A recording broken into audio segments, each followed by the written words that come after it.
बच्चों हम आज रीजनिंग पढ़ना सीखते हैं। रीजनिंग आखिर है क्या? रीजनिंग इमेजिनेशन है, रीजनिंग क्रिएशन है। इमेजिनेशन मीन्स रीजनिंग कल्पना है और क्रिएशन मीन्स रीजनिंग रचना है। आप जितने कल्पना कर सकते हैं, जितनी रचना कर सकते हैं, आपकी रीजनिंग उतनी ही बेहतर होगी।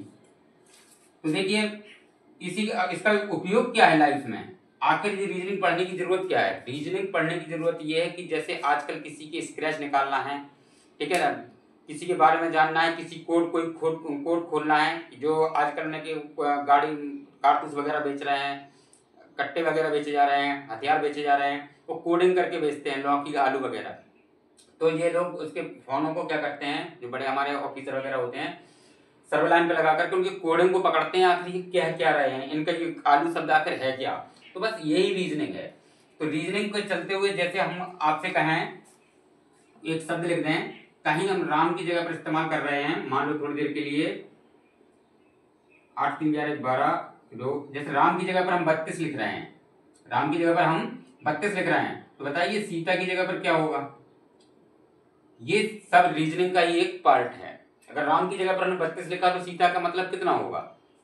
इसको सीखने के लिए इसको बोलते हैं हम लोग कोडिंग डिकोडिंग। तो कोडिंग डिकोडिंग की जो ओपनिंग होती है ना, वो ABCD से करते हैं। इसके लिए एक सबसे पहला टर्म देखिए आप, इजोटी। इजोटी इसका मतलब है ई 5वें नंबर पर है, जे तुम्हारी 10वें नंबर पर है, ओ 15 नंबर पर है, टी तुम्हारा 20वें नंबर पर है, वाई तुम्हारा 25वें नंबर पर है। यानी ABCD में जो क्रम आएगा पूरी ए से लेकर के जेड तक, तो ई 5वें नंबर पर मिलेगी, जे 10वें नंबर पर मिलेगा, ओ 15वें नंबर पर मिलेगा, टी 20वें नंबर पर मिलेगी और वाई 25वें नंबर पर मिलेगी। इस टर्म को तुम्हें याद रखना ही है। इसके बाद कुछ क्रिएशन करते हैं, ये रियल में क्रिएशन मेरी खुद की हुई है। तो फिर देखते हैं जरा, जैसे ए को याद करना आसान है, बी सी डी ई कितने नंबर पे है? 5 पर। इनको बड़े आराम से याद कर सकते हैं। अब चलते हैं जैसे एफ ऐसे बनाएंगे। आप क्या करें, क्रिएशन जोड़े इसमें और इसमें छोटा सा ऐसा कर दें। इसका मतलब क्या हो गया? एफ 6वें नंबर पर है, बन गया ना 6। जी जी इस टाइप से बनाए और इसकी क्रिएशन ऐसा कर दें, इससे पता चलेगा जी हमारा 7वें नंबर पे, हमेशा के लिए याद हो जाएगा। एच कुछ ऐसा बनाते हैं, इसकी क्रिएशन कुछ इस टाइप से कर दें, वो माइंड में बना के रखें, थोड़ी सी प्रैक्टिस करें। एच हमारा 8वें नंबर पर हो जाएगा। आई अगर देखें तो गणित का 9 की तरह होता है, ठीक है ना। आई के बाद जे को आपको हमने पहले बताया, इजोटी के जे से याद करो इसे। के को ऐसा ना लिख कर कि इसकी क्रिएशन कुछ इस टाइप से करिए आप। के कितने नंबर पर है? 11 नंबर पर है। जे के एल को कुछ ऐसा लिख दो, यूं कर दो और यूं कर दो, यानी यहां से 1 यहां से 2, 12। जे के एल एम की क्रिएशन कुछ नहीं है, इसको थोड़ी सा हमें क्रिएशन करना है इसकी। अगर हम यूं घुमा दें तो एम इस टाइप से हो जाएगा, इस टाइप से हो जाएगा। तो एम 3 पे तो हो नहीं सकता, तो 13 पर तो होगा। एन की क्रिएशन कुछ इस टाइप से करें।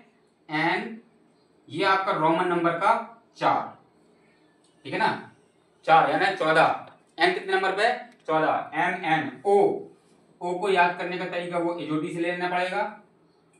पी ऐसा बनता है, जरा इसको उल्टा यहां कर दो, उल्टा 6 बन गया, मतलब 16।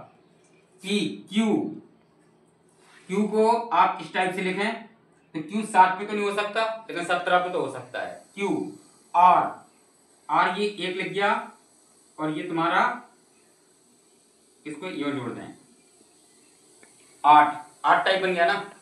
एस आपका ऐसा होता है, इसको यो मिला दें। ये 9 नंबर पे तो नहीं हो सकता, क्योंकि कुल तो 26 तो लेटर ही है कुल गिनती के, तो कितने पैर है? 9। एस टी को इजोटी से याद करें, एस टी। यू के क्रिएशन कुछ इस टाइप से करें, यू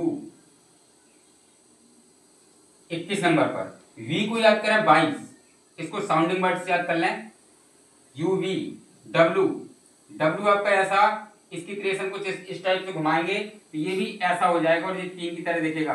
तो ना ये 3 होगा ना 13 होगा, ये 23 होगा। UVW एक्स, एक्स को इस टाइप से याद करें 1 2 3 4। और वाई, वाई अगर आपको पता हो हिंदी का 5 कैसा बनाया जाता है, ऐसा बनाया जाता है। और जेड अंतिम है ही, कुल लेटर कुल कितने होते हैं 26। इस तरीके से तुम्हारी पूरी क्रिएशन हो गई। यानी ABCD को हम एक ही 2 बार में याद कर सकते हैं और सोच सकते हैं। That's all.